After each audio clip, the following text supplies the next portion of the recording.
Það er þennan 40 stiga tap hérna í Miskolc í kvöld. Hvernig er tilfinningin svona beint eftir leik? Það er náttúrulega alltaf svekkjandi að tapa, sko, en við vissum bara að þetta er ótrúlega erfitt, þannig að við verðum bara að reyna að taka það góða út úr þessu og einblína á að gera betur í næsta leik. Ég meina þið hangið í þeim í alveg fyrsta og annan leikluta.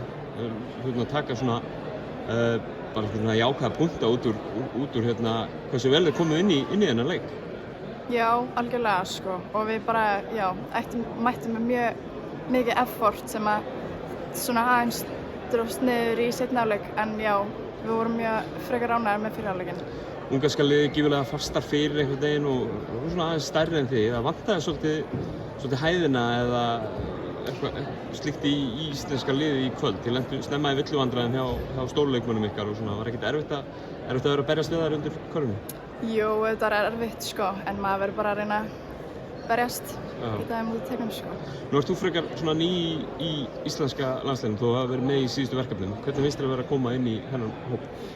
Það er náttúrulega bara geggjað, sko, ótrúlegur heiður að fá að spila fyrir landið sitt. Spánn í lokaleik núna heima á sunnudaginn. Hvernig líst þér á þá viðureign? Bara vel, sko, við verðum náttúrulega þeir eru mjög góða líka, þannig að við verðum bara að reyna að gera okkur vel upp í þann leik líka og já, mæta með mjög mikið effort. Bestu þakkir, Tinna. Gangi ykkur vel.